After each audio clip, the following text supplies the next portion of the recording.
Hello everyone and welcome to the channel of KV teachers guild. तो बच्चों, आज इस वीडियो में हम लोग क्लास 5th हिंदी का जो पार्ट है, आपका कविता है बेसिकली गुरु और चेला, उसको पढ़ेंगे और समझेंगे। क्योंकि आई थिंक कविता बहुत बड़ी है तो शायद इसमें प्रश्नोत्तर ना हो पाए। अगर छोटी रहती है वीडियो तो मैं प्रश्नोत्तर भी आपको कवर करा दूंगी, अदरवाइज तो फिर ये इसका पार्ट 1 है एंड नेक्स्ट आपका पार्ट 2 होगा जिसमें हम लोग प्रश्नोत्तर करेंगे। ओके, सो चलिए, जैसा कि आप जानते हैं आपका जो पोयम है उसमें कुछ ऐसे शब्द आपके आएंगे बीच में जिसका हो सकता है आपको अर्थ ना पता हो।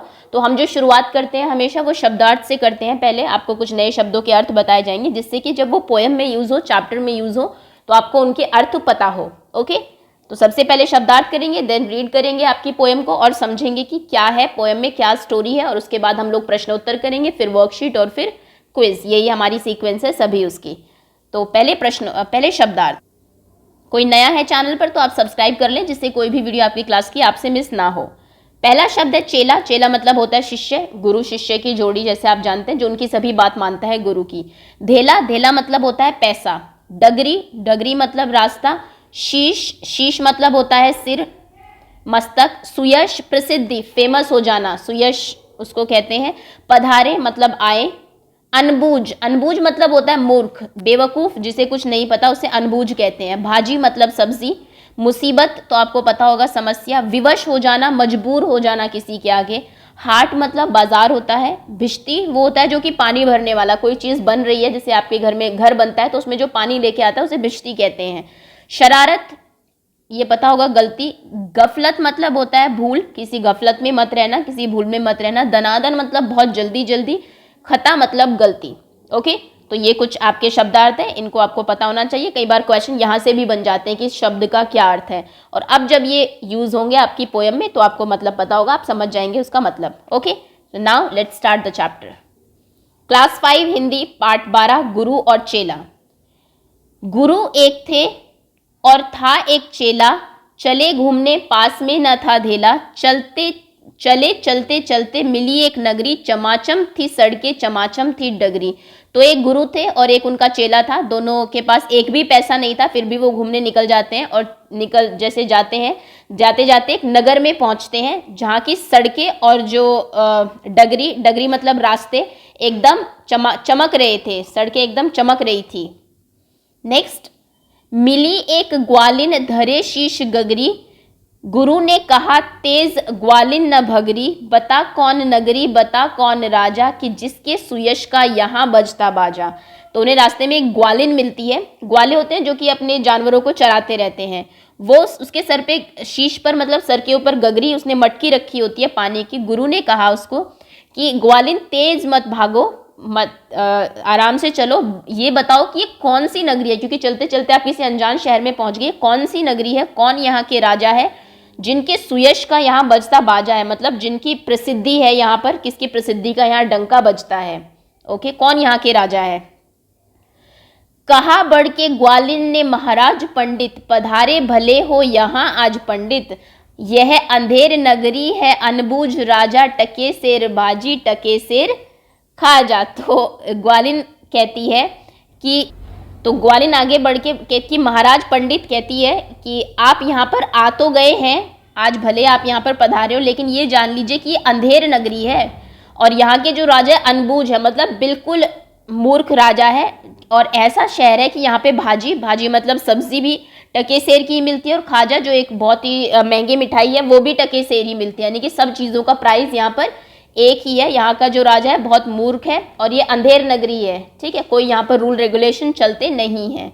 ओके, गुरु ने कहा जान देना नहीं है, मुसीबत मुझे मोल लेना नहीं है। न जाने कि अंधेर हो कौन क्षण में, यहाँ ठीक रहना समझता न मन में। तो गुरु कहता है कि, गुरु का सुनते ही माथा ठनक जाता है और वो कहता है कि यहाँ पर रहना ठीक नहीं है, इससे पहले कि कोई अनर्थ हो, मुझे कोई मुसीबत मोल नहीं लेनी, इससे पहले कि कोई अनर्थ हो यहाँ से फौरन चल देना चाहिए, ठीक नहीं यहाँ पर रहना। कौन से क्षण में, कौन से क्षण में, कौन सी उसमें कोई मुसीबत सर पे आ जाए, क्योंकि बेवकूफ़ राजा है, पता नहीं क्या रूल निकाल दे नया। गुरु ने कहा किंतु चेला न माना, गुरु को विवश हो पड़ा लौट जाना। गुरुजी गए रह गया किंतु चेला, यही सोचता हूँगा मोटा अकेला। अब गुरु ने बहुत कहा चेले को, लेकिन वो नहीं मानता। उसका जो शिष्य होता है, गुरु को मजबूर होकर आखिर में वहां से अकेले ही लौट जाना पड़ता है। गुरुजी तो चले गए और चेला उनका अकेला रह जाता है, और वो ये सोचता है कि ये तो बहुत अच्छी नगरी है, मैं खूब यहाँ पर टके सेर का खाजा और मिठाई खाऊंगा और अकेला ही खूब मोटा हो जाऊंगा। ओके, चलिए देखते हैं क्या होता है उसके साथ। चला हाट को देखने आज चेला, तो देखा वहां पर अजब रेल पेला। टके सेर हल्दी, टके सेर जीरा, टके सेर ककड़ी, टके सेर खीरा। तो आज एक दिन जो शिष्य है उनका, वो बाजार को देखने के लिए निकलता है। तो ये देख के हैरान हो जाता है कि यहाँ पर तो बहुत अजब चीज़ें हैं, सभी चीज़ टके सेर की मिल रही है, चाहे आप हल्दी ले लो, जीरा ले लो, ककड़ी, खीरा, मतलब कि सब चीज़ों का प्राइस एक ही। अब आप सोचिए, आपकी कॉपी, पेंसिल, बुक, खाने की कोई चीज़, घर, सब कुछ एक ही प्राइस का है, चाहे वो महंगी चीज़ है चाहे सस्ती चीज़ है। ओके, टके सेर मिलती थी रबड़ी मलाई, बहुत रोज उसने मलाई उड़ाई। सुनो और आगे का फिर हाल ताज़ा, थी अंधेर नगरी, था अनबूझ राजा। तो उसने तो सोचा टके सेर में सब्जी क्या लेनी, खूब रबड़ी मलाई उसने खाई रोज टके सेर में, सस्ती खूब, और खूब मलाई उड़ाई, मोटा हो गया खूब। अब आगे का हाल आपको सुनाते हैं। आखिरकार अंधेर नगरी थी और वहाँ का जो राजा था वो मूर्ख राजा था, बिल्कुल अनबूझ राजा था। बरसता था पानी, चमकती थी बिजली, थी बरसात आई, दमकती थी बिजली। गरजते थे बादल, झमकती थी बिजली, थी बरसात गहरी, धमकती थी बिजली। अब पानी बरस रहा था, बिजली चमक रही थी, बारिश आ गई, बादल गरज रहे थे, बिजली झमक रही थी, खूब तेज बरसात हो रही थी। तो क्या हुआ, गिरी राज्य की एक दीवार भारी, जहां राजा पहुंचे तुरंत ले सवारी। झपट संतरी को डपट कर बुलाया, गिरी क्यों यह दीवार, किसने गिराया। तो राज्य की एक दीवार, जो राजा जहाँ का, जिस नगर का राजा था, वहां की एक दीवार गिर जाती है, जहाँ पे राजा अपनी सवारी को लेके तुरंत पहुंच जाते हैं और अपने दरबारी को डपट कर, मतलब डांट कर बुलाते हैं और कहते हैं कि ये बताओ कि ये दीवार क्यों गिरी है, इसको किसने गिराया है, किसी ने तो गिराया होगा। कहा संतरी ने महाराज साहब, न इसमें खता मेरी न मेरा करतब। यह दीवार कमज़ोर पहले बनी थी, इसी से गिरी, यह न मोटी घनी थी। तो उसने कहा कि महाराज इसमें मेरी कोई खता नहीं है, मेरी कोई गलती नहीं है, न मैंने कोई इसमें करतब दिखाया, कुछ कारनामा किया है। ये दीवार जो थी ये बहुत कमज़ोर थी, इसलिए गिर गई, ज़्यादा मोटी नहीं थी, मतलब मजबूत नहीं थी, थोड़ी सी बारिश में ढह गई। खता कारीगर की महाराज साहब, न इसमें खता मेरी या मेरा करतब। बुलाया गया कारीगर झट वहाँ पर, बिठाया गया कारीगर झट वहाँ पर। तो उसने कहा कि महाराज साहब ये तो खता कारीगर की है, जिसने की दीवार बनाई होगी, कारीगर, इसमें मेरी या मेरा कोई करतब नहीं है। तो उसने कहा ठीक है, झट से जल्दी से कारीगर को बुलाओ, और वहाँ पर उसको फिर बैठाया गया, कारीगर जिसने की दीवार बनाई थी। कहा राजा ने, कारीगर को सजा दो, खता इसकी है आज इसको कजा दो। कहा कारीगर ने, जरा की न देरी, महाराज इसमें खता कुछ न मेरी। तो राजा कहता है कि इस कारीगर को सजा मिलनी चाहिए, इसी की गलती है, और आज इसको कजा मतलब फांसी दे दो इसको, एक दीवार के गिरने पे, क्योंकि बेवकूफ़ राजा है, सब चीज़ों का प्राइस एक है। तो फिर मुझे लगता है कि सब जो भी कोई गलती हुई है, सबकी सजा भी एक ही है, कि सबको क्या कर दो, फांसी पे चढ़ा दो। अब कारीगर ने थोड़ी सी भी देरी नहीं की, उसने कहा कि महाराज इसमें मेरी कोई खता नहीं है। अब जानते हैं राजा बेवकूफ़, आप कुछ भी कहेगा आपका वो सुनेगा, बात सुनेगा। यह भिष्टी की गलती, यह उसी की शरारत, किया गारा गीला उसी ने यह गफलत। कहा राजा ने, जल्द भिष्टी बुलाओ, पकड़कर उसे जल्द फांसी चढ़ाओ। तो उसने कहा भिष्टी, जो कि पानी डालता है, जब कोई दीवार या कुछ भी आपका मकान बन रहा होता है, तो जो कि मिट्टी के साथ पानी मिक्स करता है दीवार को बनाने के लिए। तो उसने कहा कि तो उसकी शरारत है, उसने इसमें शरारत की, उसने जो गारा है, गारा मतलब मिट्टी पानी का जो मिक्सचर है, उसमें ज़्यादा पानी डाल दिया, ज़्यादा गीला उसको कर दिया, और ये उसी की गफलत है, उसी ने इसमें जो है ये उसी की भूल है।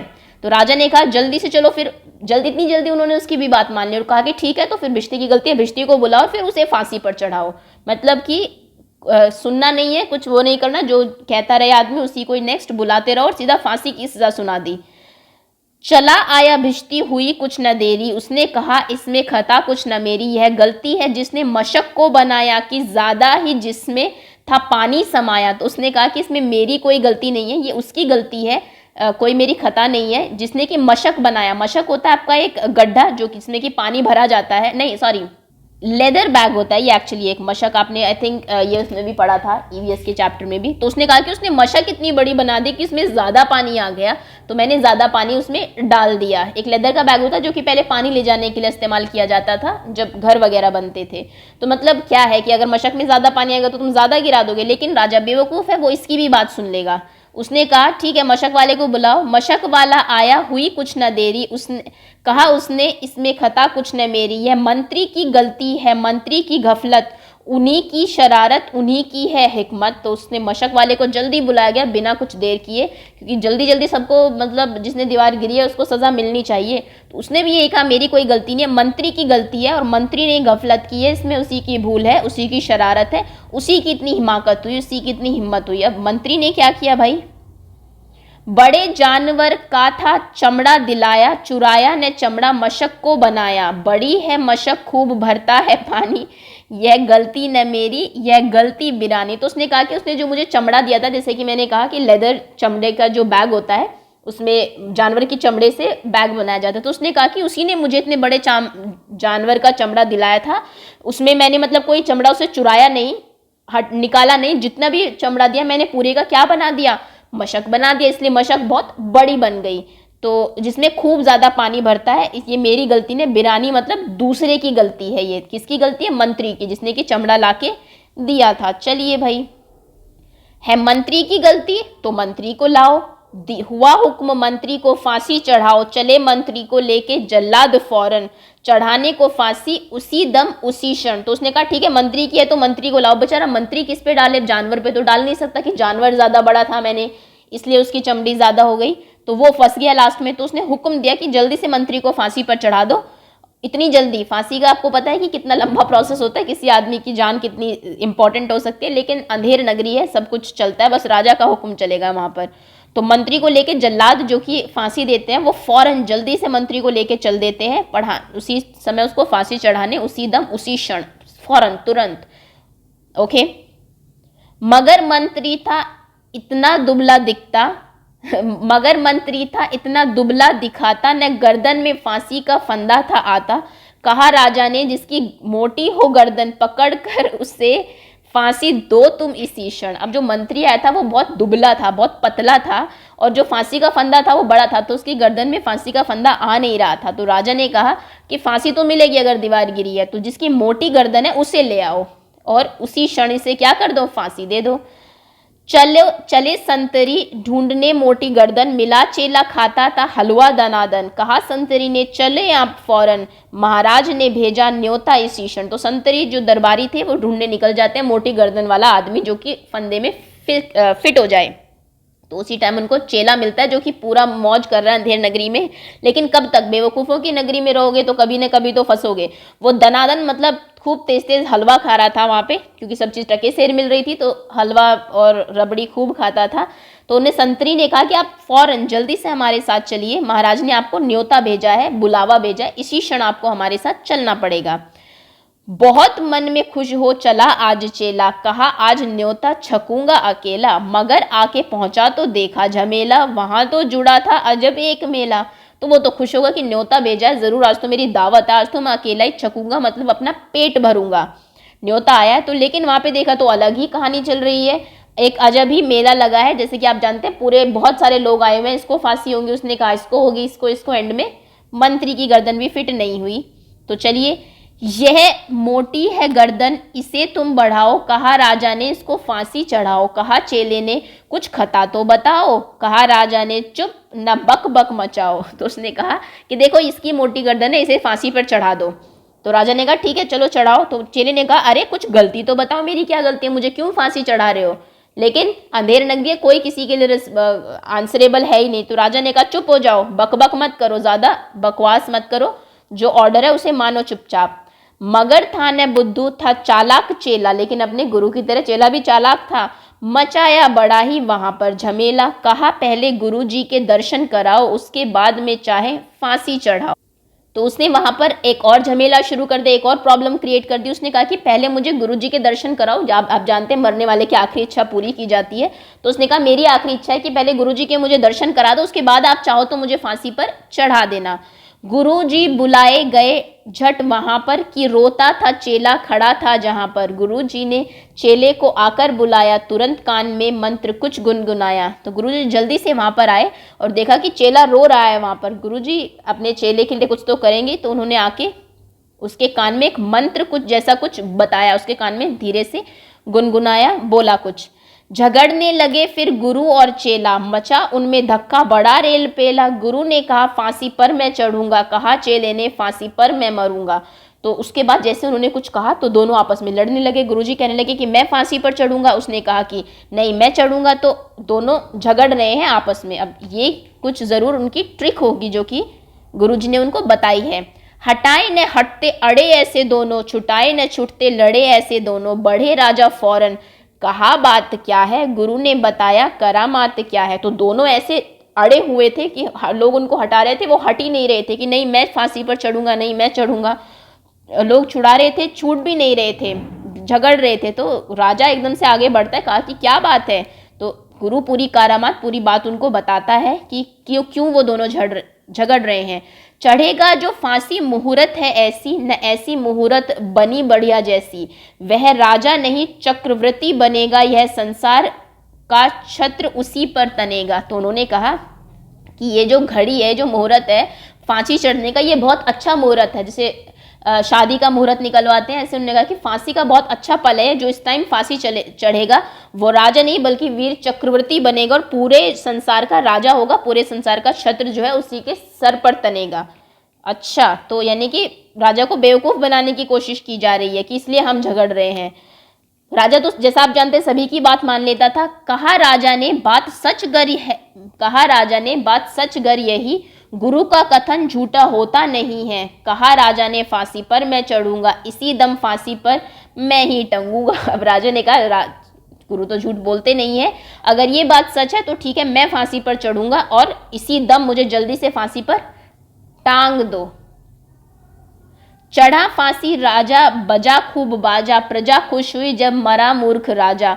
बजा खूब घर घर बधाई का बाजा, थी अंधेर नगरी था अनबूझ राजा। तो जब वो फांसी पर चढ़ा सब लोग बहुत खुश हो गए कि चलो फाइनली ये मूर्ख राजा मर गया, क्योंकि जनता भी ऑब्वियसली बहुत परेशान होगी उनसे। और घर घर में सब लोगों ने एक दूसरे को बधाई दी कि जो है बुद्धिमान गुरु की वजह से एक राजा आज मारा गया। और अंधेर नगरी और अनबूझ राजा तो आप जानते हैं वो था ही। ये पोयम आपकी लिखी है सोहन लाल द्विवेदी ने और 17 मिनट का चैप्टर ऑलरेडी हो चुका है। पार्ट उम्मीद है कि आप सभी को समझ में आ गया होगा।